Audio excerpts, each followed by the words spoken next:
سلام، درس سی رو شروع میکنیم با عنوان Reporting what others say. خب وقتی دیگران یه حرفی رو میزنن ما چطور اینو منتقل کنیم؟ یه نکته خیلی مهم توی این درس نیازه که گفته بشه. ببینید انتقال حرف دیگران خودش یه بحث گرامری هم داره.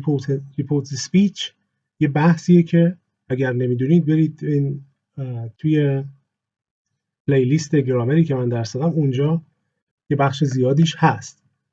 اما اینجا تمرکزمون روی کلماتیه که ما میتونیم در این زمینه بگیم و وقتی میگیم کلمات اینا همه کلمات تقریبا اکثرشون کلمات سطح بالا میگیم. تک و توکشو بتونید شما در صحبت عامیانه استفاده کنید. خب Reporting verbs. Reporting what others say is a key aspect of academic English. Notice the verb patterns. این نکته خیلی مهمه. verb patterns منظورش اینه که ببینید بعد از این فعل چی میاد. چطوری اومده، تو اومده، بعدش اسم اومده، بعدش فعل به صورت ING اومده. به اینا دقت کنید. خب اولی رو بخونیم. میگه In her latest article, Moulton explains how information technology is changing society. Explain توضیح دادن، تشریح کردن. یه نکته مهمی که اتفاقا همین امروز توی کانال تلگرام گذاشتم اینه که ساختار explain اگر ما بخوایم کسی رو بعدش بیاریم، یعنی بخوایم توضیح رو به کسی بدیم، اینجوریه که explain something to somebody. ما نمیگیم مثلا explain me, explain to me، اینا رو نمیگیم. explain something to somebody و یا معمولا هم با این WH ها خیلی میاد. explain how, explain why, what, when و باقی موارد. Schmidt describes the process of language change. describes تشریح میکنه، شرح میده که زبان چطور تغییر میکنه. Lee states that problems arose earlier than was previously thought. State به معنی بیان کردنه، به طور مستقیم و واضح یه مطلبی رو شما بیان میکنید.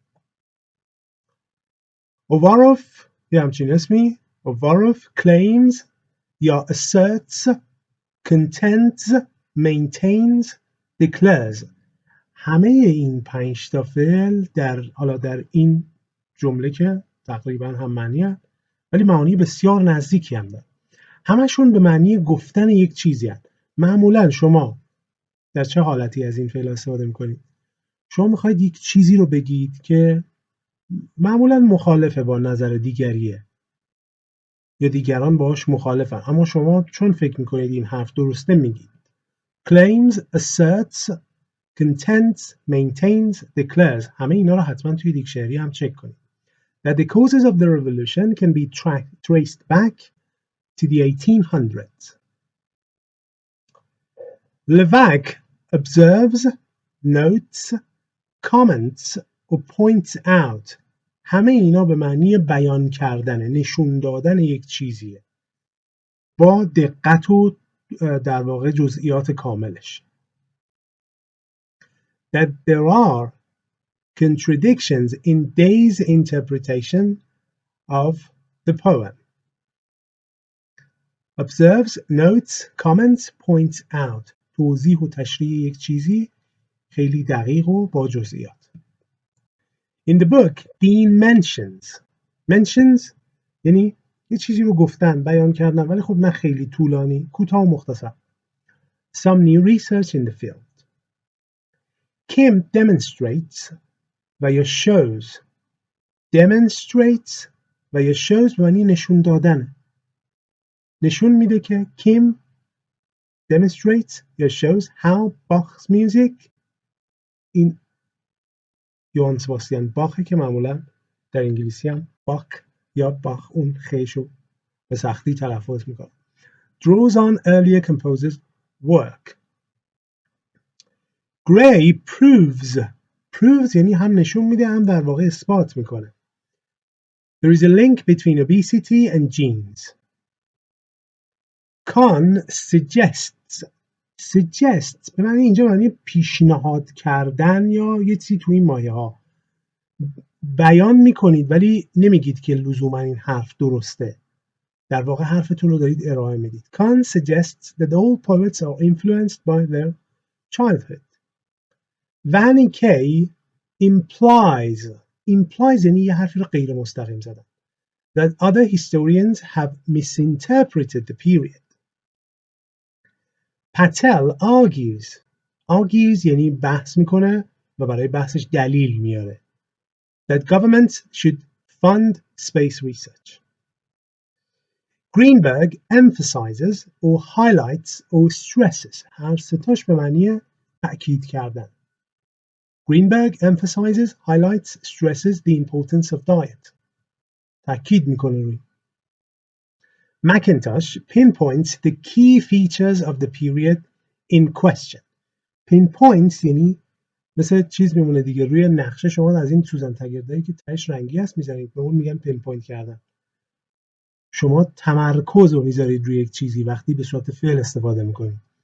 میگه مکینتاش تمرکزش رو گذاشته روی حالا این بحثی که اینجا بود. Thus advances puts forward و یا proposes a new theory. هر ستای اینا به معنی پیشنهاد کردنه. یک ایده، یک تئوری یا یک فرضیه ای رو شما پیشنهاد میکنید، ارائه میدید. Advances puts forward proposes. Davidson casts doubt on previous research in the field. To cast doubt on something یعنی یک به اون قضیه که دارید اشاره میکنید شک بکنید، شک کردن. خب خیلی عذر میخوام، ببخشید وسط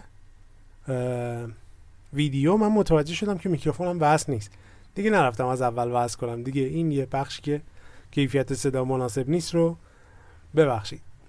داشتم میگفتم to cast doubt on something یعنی شما به یک مسئله شک بکنید یا باعث بشید که دیگران به یه چیزی شک بکنن. در واقع اشاره از اینه که شما بگید یک مطلبی که دارید در موردش صحبت میکنید مطلب دقیقی نیست، برای همین سایه تردید روی یک چیزی انداختنه در واقع. و آخری Gerhardt questions previous interpretations of the play. Questions یعنی شک کردن، سوال پرسیدن نسبت به یک چیزی. شما مثلا یک موضوعی رو مورد سوال وقتی قرار میدید با فعل question میتونید بگید. اما بریم سراغ reporting nouns. Academic writing frequently uses reporting nouns. خب خیلی از اینها میبینید در واقع عبارتهایی ساخته میشه، collocation هایی هستند که اتفاقا خیلی هم پرکاربرد و خوبه. این قسمت رو حتما با این قسمت بالایی مقایسه کنید، چون اینجا از فعل استفاده کرده، اینجا از collocation ها، و بهتون یاد میده، غیر مستقیم داره بهتون یاد میده که چطور میشه پرفریز کرد. همون جملات بالاست. میگه Moten provides an explanation as to how information technology is changing society. To provide an explanation و یا وقتایی کاملتر میتونید بگید to provide an explanation as to و بعد ادامه جمله‌ای که دارید میگید. Schmidt gives a description of. To give a description of something. همون معنی با یک عبارت دیگه. Lee's statement به جای state بیان کردن، statement بیانیه. That problems arose earlier than previously thought has been challenged. به چالش کشیده شدن. Challenge چالش کشیدن. Yevarov makes the claim و یا makes the assertion.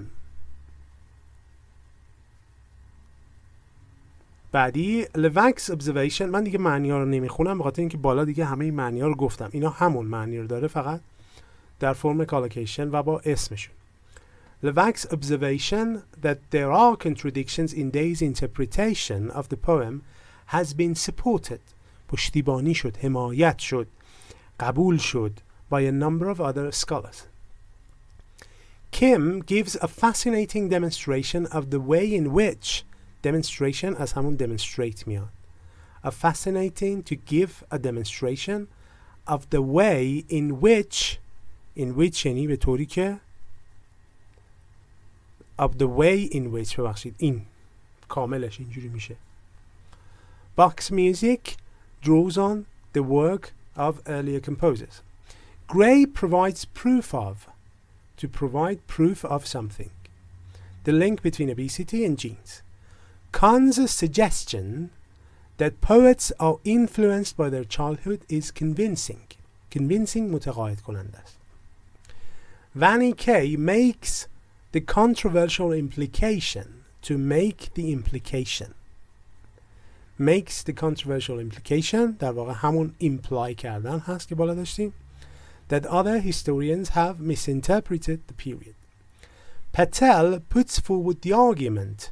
To put forward an argument بحثی رو مطرح کردن that governments should fund space research. و آخری Greenberg puts emphasis و یا puts stress on something تأکید روی چیزی گذاشتن. The importance of diet.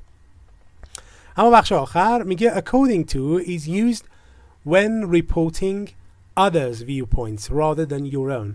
هیچ وقت از according to برای بگید نظر من اینه استفاده نکنید. according to me در همه شرایط غلطه. اینو قبلا هم اشاره کردم. اگه توی گوگل سرچ کنید 2 تا مقاله میاره که میگه تحت یک شرایط این درسته که درست نیست. خیالتون راحت. تحت اون شرایط هم حتی غلطه. چون یه بار من این بحث رو با یه نفر کردم داشتیم. تحت هیچ شرایطی عبارت according to me درست نیست مگر در حالت سارکاستیک، در حالت کنایه آمیز شما بخواید این حرف رو بگید میشه که حالا اونم هر 100 سال یه دفعه ممکنه موقعیتش پیش بیاد. به جاش میتونید از عبارت‌های مختلف استفاده کنید. مثلا in my opinion. اما مثال با according to آورده، میگیم according to Green and Willis، یعنی نسبت میدیم اینو به دیگران، به چیزی که خارج از خودمون، ما نمیگیم اینو. according to me میبینید روش هم خط کشیده، اینو هیچ وقت نگید. کلی عبارت به درد بخور داره این درس. میبینید درسای ساده ای نیستن، حتما اینا رو باید مرور کنید چندین بار، ازش فلش کارت درارید، به نظر من تمریناش رو انجام بدید. حالا اگر سوالی هم براتون باقی موند حتما بپرسید. تا جلسه آینده.